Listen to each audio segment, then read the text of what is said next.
If you want some, come get some. This is such good I am the visionary. I am a revolutionary. I am Seth. I can't give the love to Dusty, but I can give it to my mama. I can give it to my mommy. Acknowledge me. Lately, he just hasn't been very oozy. What's going on, everybody? And welcome to another one of Rasslin with Ryan. What's going on, Ryan? Oh, nothing much. You can't see me, but anyway, yeah, no, nothing much. Just chilling. Just got out of the shower. Got out of the shower, scrubbed that little guy. I mean, I don't know what you know about that because you got nothing there. But Oh yeah, because I'm a Ken doll. yeah, you got nothing there. So, but it's okay. It's all right. It's all good. It's all good in the hood. But Ryan, what's going on, man? Did you watch that Mike Tyson fight on Friday? No, because I was at work, but I saw clips and everybody was saying that it was like the worst fight they've ever seen. Apparently, Netflix was having connection issues, in the fight or right before the fight. So a lot of people were upset and angry. So yeah, it was all just a big cash grab. It is. That's all it really is. It's not even like a real fight. Payday, yeah, it was just for the payday. Yeah, exactly. But you know what is a payday? Is when WWE is doing really well. And you know who's not getting paid when they don't do well? AEW. Yep. Our topic today is we are talking about the rise of WWE and the fall of AEW. Mm-hmm. And how quickly the tables have turned, because we were just talking about it right before we started recording, how if we did this episode 2 years ago, it would have been reversed. Exactly. In the words of Michael Scott, how the turntables have, and he just waits there. But how turntables. Yeah.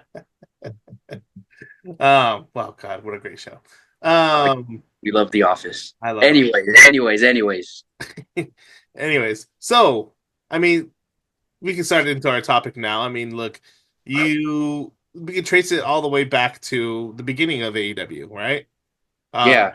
AEW's existence really is because of the way WWE was such a monopoly in the wrestling business. It had been since WCW had went out of business in 2001.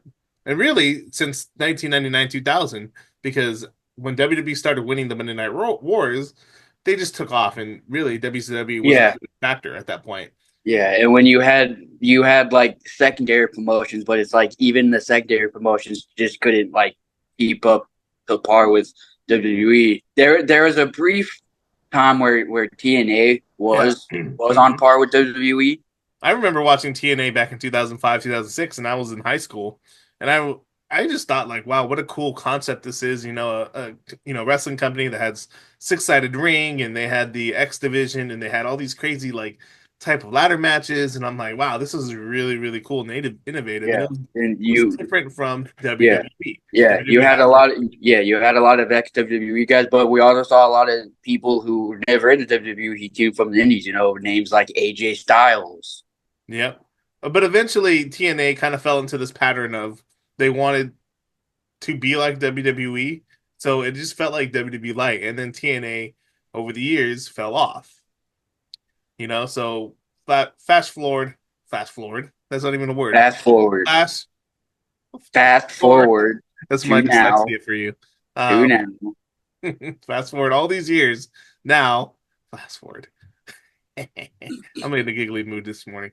Fast forward all these years. But that's how you are when you see Tiffany Stratton. Oh, that's her saying is Tiffy time. That is definitely a stiffy time for me. I'm joking, guys. That is a joke. Yeah, you don't want to end up like Giovanni Vinci. You don't want to end up like Giovanni Vinci, who tries to hit on your girl, and you basically get buried on live television in seconds to essentially a jobber. Anyways, what we were talking about is all these years going forward, you have AEW rising up because WWE was in a creative rut under Vince McMahon. It was such the I used to call it mundane Night Raw because there was nothing special, there was nothing important. It was the same damn matches every week, and Yeah, just piles of just garbage on yeah. network show every week. I would say throughout that time, the highest period of WWE that time was SmackDown from 2017 to 2000, like early 2019. I think that was like the best WWE we saw, and for those couple years, SmackDown was like the show. That was Yeah. the show. Like everybody was like watching SmackDown. Like all the great storylines were on SmackDown. Yeah, you definitely had the feud between Cena and Styles, and then I know Bray Wyatt was champion, Randy Orton was champion during that time, but that was really it was okay, but it wasn't great. All Yeah, together, but like the early days of SmackDown Live though were pretty good. yeah, with Daniel Bryan and Shane, and yeah, Yeah, yeah. I mean, it was not horrible, I would say, but I don't think really anybody looks upon that time where you think, oh my God, that's like the golden days. But it's all subjective. nothing. The golden days are. You could argue that the golden days are now. You could argue that they are, yes, People would definitely. say the Attitude Era, which you could also argue the Attitude Era, but a lot of things we're seeing today we've never seen before. Like a lot of things that are happening and seeing today were things that did not happen in the Attitude Era. Right. I mean, well, that the Attitude Era pushed the envelope in a much different direction to what you see today in today's Yeah, product. yeah. Today's product. The Attitude Era pushed to new creative ideas and new creative flow. We saw WWE get edgier. We saw WWE be more like violent and aggressive. Yeah. But, you go back to 2018 and really 2019. Those were the absolute dog shit years of WWE. Yeah, that's when we had. Isn't that when we had a Roman Reigns get covered in dog food? Yes, but also, I mean, look, you can go back into what 2019 was for WWE. A lot of it was just horrible, horrible writing. Baron Corbin just being insufferable on TV. It was so bad, in fact, you had Shane McMahon, Stephanie, Vince, and Triple H come on TV and tell you and apologize to the audience, saying this show has been crap and we're gonna try and make it better. Yeah, of course Which they didn't didn't say happen. it like that. They didn't word it like that, but Yeah, it was implied. Be like, "Oh, this is your show, and we're gonna listen to you. Whatever you guys want, we're gonna do." and that was That, absolute crap. yeah, that was crap. Yeah, Nowadays is different now, but right, at the time it was like, oh yeah, they're just saying that because they want to give people a false sense of hope. right, exactly. And it was basically just to try and boost ratings a little bit. Yeah, and even WrestleMania that year, while it had some good moments, it had Kofi Mania, the first one's main event, but it was like the WrestleMania 35 just dragged on. It did, and so it was just a time where the product was just so stale. I mean, there was a lot of good wrestling. Yeah, I mean, there was good wrestling in those shows. A lot of great talent. I mean, you basically have a roster full of great talent during that period, but altogether, it was just very much vacuumed under the Vince McMahon. I mean, just horribleness. In terms of his writing style. Ripping up the I guess the sheets right before Monday Night Raw would start. If you rewrite the show in like Yeah, 5 minutes, yeah. All that booking was just horrible back then, and it really, really frustrated a lot of the wrestlers back then. Guys you know, that had a lot of talent, but just yeah, weren't perceived to be main event talent under and, Vince and, McMahon. and yeah, and then when we see AEW, start to go on the rise, you see a lot of these ex WWE guys jump ship to AEW, to try to make a name for themselves. And you got to look at a name like Cody Rhodes. At one point he was the executive vice president. He helped, make AEW like as big as it was, and he made a name for himself. And then when he came back to WWE, he was pretty much a bigger star than his first run with the company and made man. And now look where he's at. He's the face of the company right now. Well, yeah. I mean, a guy that really comes to my mind, that we'll go ahead. We'll get to Cody Rhodes in a bit, but you have a roster of guys that just felt totally unutilized in WWE, and rightfully so, because Vince McMahon didn't really see much in them, or if he did see something in them, it was just ridiculous storylines. So really, the first guy that quote unquote jumped ship when it was the rise of AEW, because like you said, Cody had started AEW with the Young Bucks. The Young Bucks were never in WWE. Cody had already been separated from WWE 3-4 years at this point. But really, the first guy to jump ship over was Dean Ambrose, aka John Moxley. Um, well, now known as John Moxley. He's really the first guy to step foot, and he has really been like the catalyst of AEW. Yeah, yeah. You could say him, and another name you could put up there is Chris Jericho. Chris Jericho, exactly. I know Chris Jericho's contract was expired, but I know he still made appearances for WWE Yeah, he was in making 2018. Yeah, he was making sporadic appearances, but at that point he was no longer under contract, and he had already wrestled for New Japan. But he had made a promise to Vince McMahon at that point. He had promised Vince McMahon that he would never wrestle in North America for if it wasn't for WWE. Well, fast forward to 2019, he broke that promise. Um, and that was really the two guys that really made AEW go at that point. Chris Jericho was the first AEW champion, carried that title for a number of months, and then I believe it was John Moxley at that point that to take the title off. Fans will, they'll correct me if I'm wrong. Yeah, But I believe it yeah, was, yeah. I'm pretty sure that's how it went. yeah, Yeah. to take the title off of Jericho. But the two guys that really made AEW go, and then of course you have Cody, the guy, the EVPs, the Young Bucks, and this was the start of a company that was really built in a time where WWE was, of course, they were still the Top dog. billion-dollar Yeah, top dog. nobody's ever going to dethrone Yeah, WWE at the top, but it was at a point where AEW was creatively doing better than WWE, and fans were tuning in weekly, and that's when we really saw the rise of AEW. right, because you had not only you had WWE guys jumping over, but then you had a mix of younger guys like Darby Allin, Hangman Adam Page, MJF, all these young guys that you could build a company around. They call it the pillars of AEW.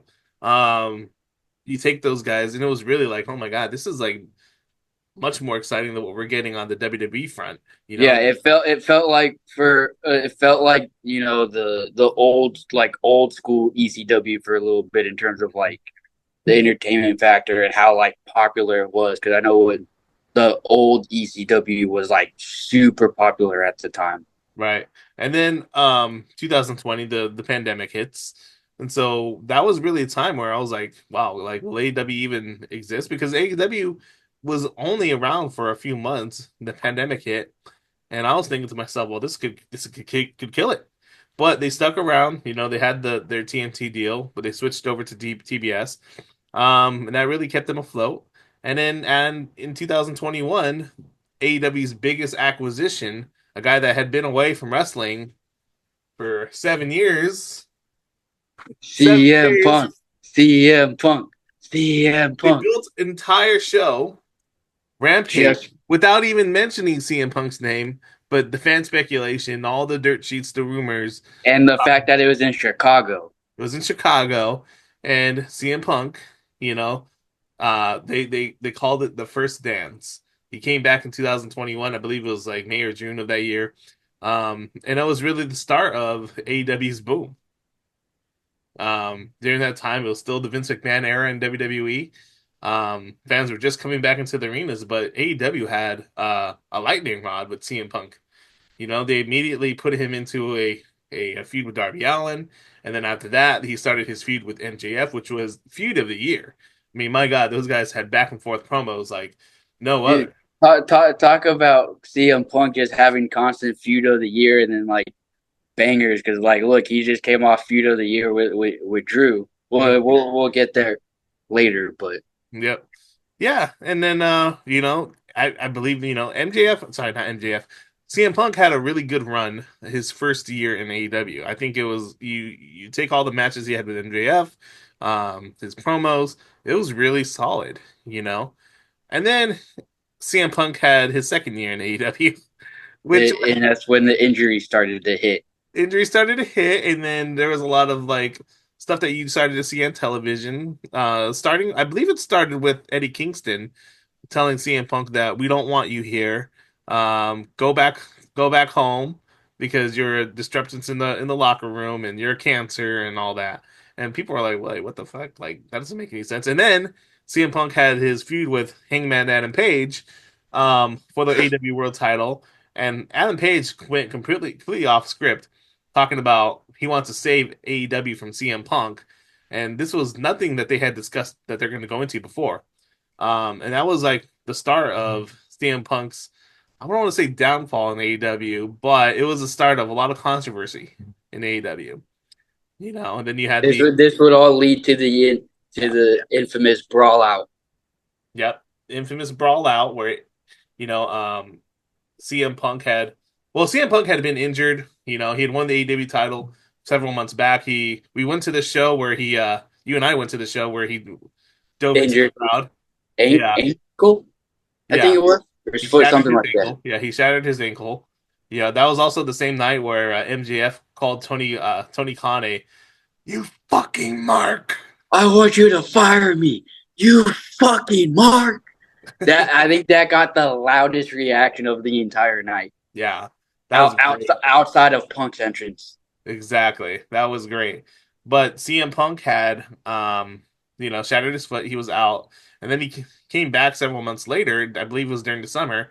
He started feuding with John Moxley. That led to a all in match, or sorry, not all in, all out match between Moxley and Punk. Moxley was the champion. It was actually a pretty good match. That was one of the last AEW pay-per-views I ever ordered. But Punk won the match, and then it was supposed to be a celebratory moment. CM Punk is back; he's AEW World Champion, and then the shit show started backstage during the press conference. CM Punk went off the rails about what's his name, his friend, no longer his friend, Colt um, Cabana. Cole Cabana. You know about their whole entire beef with each other, and then other things, and it just went right off the rails. And CM Punk really he disgraced AEW at that point, because he totally disrespected Tony Khan. Tony Khan. Dyslexia is popping out again. Keep it um, together. Keep it together. and it was really a point where this was like, wow, this is actually happening. This is kind of crazy. And then, as you know, that a brawl went out backstage between the Young Bucks and Larry the Dog, and Larry. exactly. And He's a top merch seller in WWE right now, by the way. yep. That was a controversy, which really was, I believe, that was truly the start of the downfall of AEW. What do you think?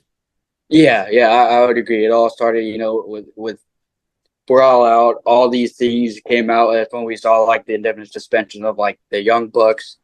Punk ended up being terminated. Is when Tony Khan said his famous, "I feared for my life." Well, that was a year later at All In. That was a year later at All In when so CM Punk he had been out because he had actually torn his triceps. Oh yeah, that's right. That's right. Yeah, he tore his was out for tricep. 7 months. He came back for a few months later. He was the self-proclaimed the real world champion. He was in a match against Samoa Joe. But then I guess, well, during that whole time, they had created a show, AEW Collision. And so that was supposed to be a way to separate the Young Bucks and CM Punk, giving CM Punk his own show, having the Young Bucks be on Collision. Sorry, on Dynamite. Um, on Collision, I believe a few weeks before, um, Jack Perry wanted to do a spot where they were going to use real glass on a car, and CM Punk was like, "No, that's way too dangerous. We're not going to do that." Totally logical thinking by CM Punk. And of course, logic doesn't really run in AEW. They went ahead and did that spot at All In, and Jack Perry went up to the camera and said, "It's real glass. Cry me a river." Just being a total asshole about it. And of course, we all saw the backstage, film of CM Punk and Jack Perry getting into it backstage. Yep. CM Punk got back into his UFC days and started choking the hell out of Jack Perry. And that was it for CM Punk because he got fired Yep. after. Yep. And then the unthinkable of what happened back in November 2023 at Survivor Series War Games in Chicago, Illinois. Mm-hmm. A certain Second City Saint. But let's remind the people during that whole time of what was going on in WWE in 2022. Sorry, what was going on in AEW in 2022? What was going on in WWE? Oh, the whole Brock Lesnar Roman Reigns unification. No. Remember what was going on in WWE? Vince McMahon. Oh yeah, that's right. The Vince McMahon allegations started to come out. That's right. Mm-hmm. Explain to the people what was going on during that whole time period. Yeah, so that whole time period, allegations came out against Vince McMahon about sexual assault and, hush money allegations. And it got to a point, it got so bad where Vince stepped down from his post. And, and he waited for it to die down, and he eventually did come back. But then when he did come back, he sold the company to what is now TKO, because, Endeavor, since they own the UFC and WWE, so it's now known as TKO. Vince was put back on the board. And then when more allegations came out, Vince resigned from his position. And since then, Triple H has been head of creative. And this is when we start to see, this new boom period for the WWE. Right. So in 2022, Vince steps down for the first time because of sexual allegations against him. But really, he didn't really step down. He just was saying that, oh, I'm just going to quote unquote retire, even though he had no intentions of retiring. He was basically just taking himself away from like an on-screen presence. Exactly. And then Triple H takes over, quote unquote, but not really. Triple H takes over. And then, like you said, several months later, Vince McMahon is back. And then, yeah, like you said, more things come out in 2023. All these, months later, Vince is gone. Is truly gone. During this whole time, between 2022 and 2023, Triple H had been in charge, really. The creative at this point in WWE had taken a major shift. It was no longer Vince McMahon's realm of this horrible writing and guys been feeling like they have been just kind of left out of the loop. Yeah, and last minute changes. Yeah, yeah, exactly.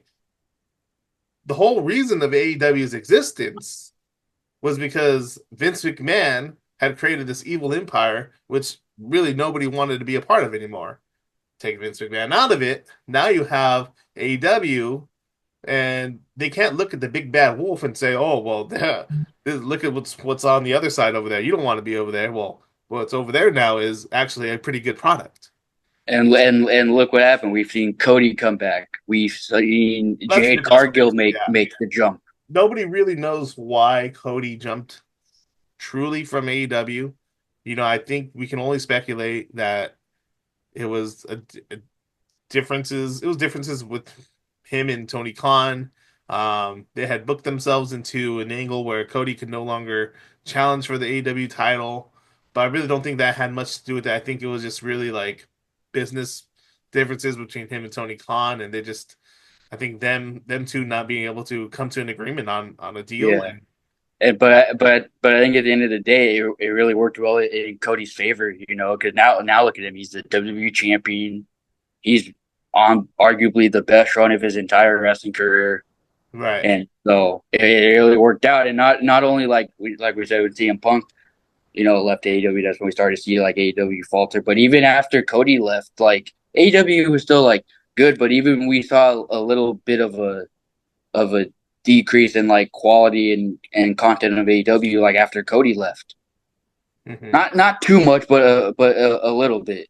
Well, you have to look at it this way. It's what AEW tried to heavily rely on after their first initial 2 years. They tried to be different from WWE.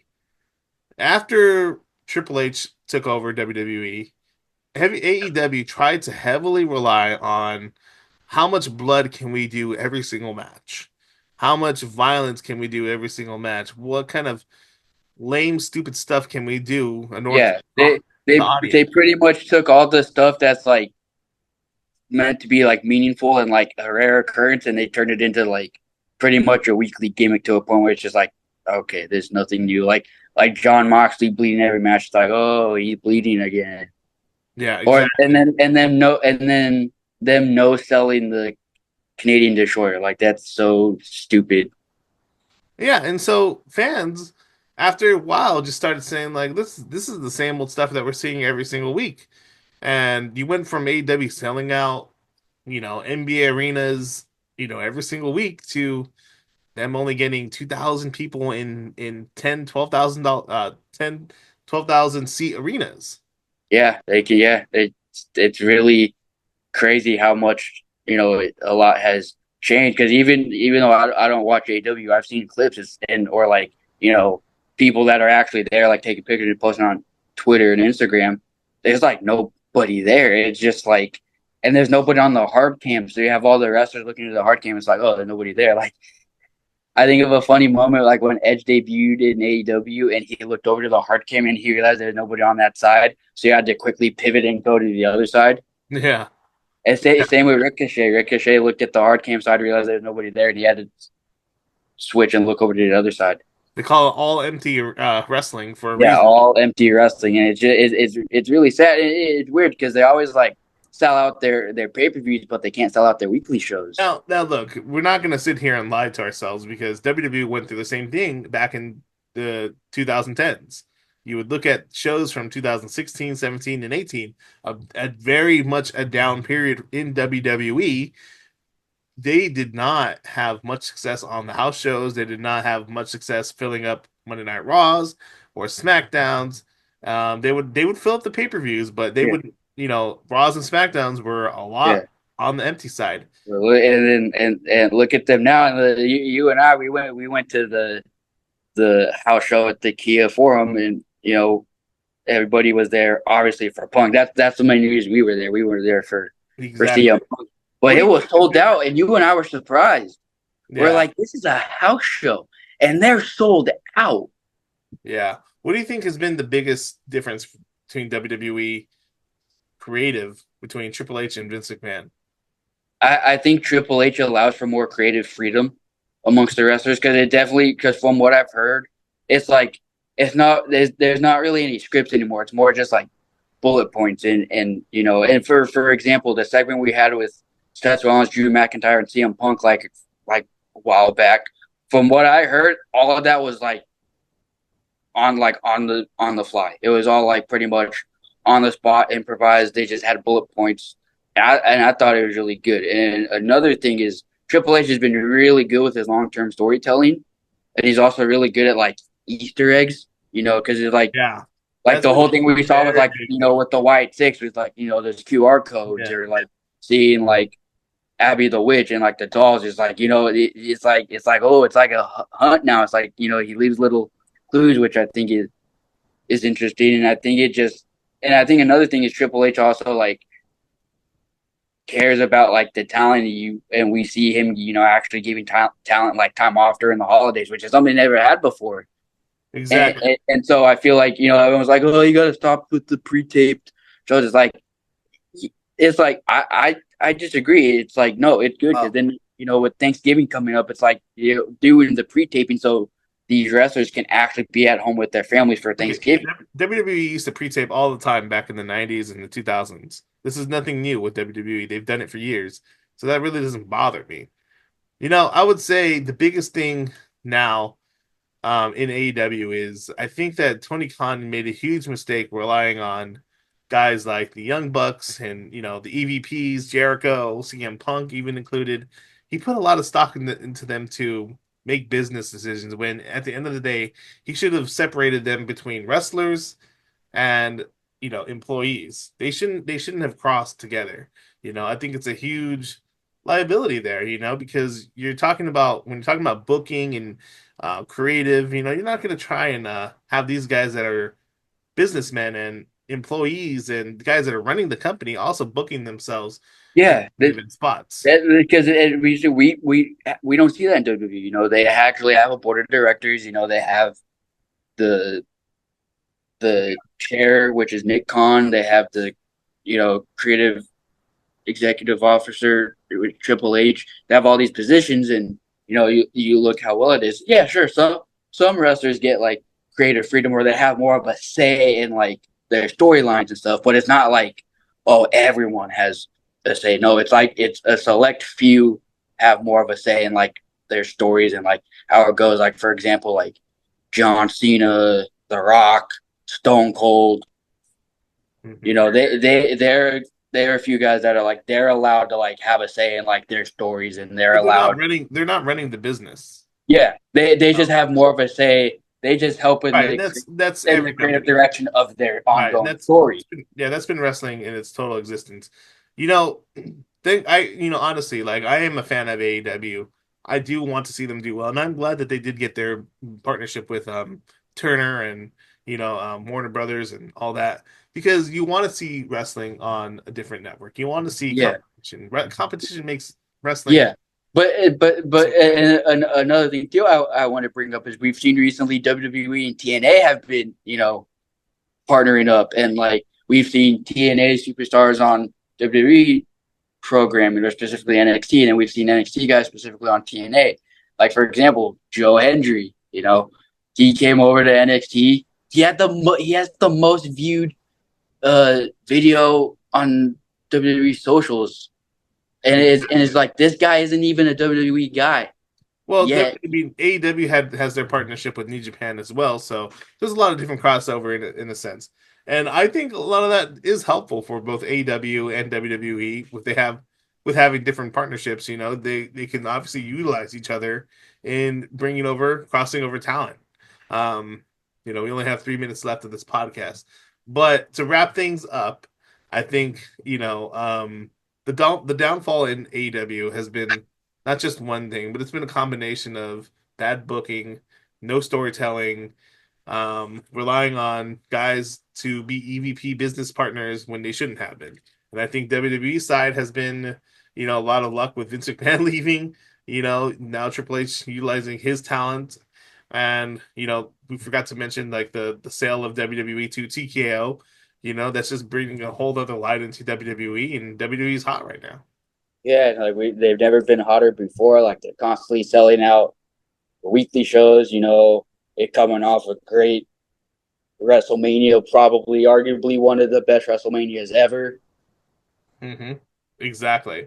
And business is only going to grow. And hopefully 2025 can be a up year for AEW as well.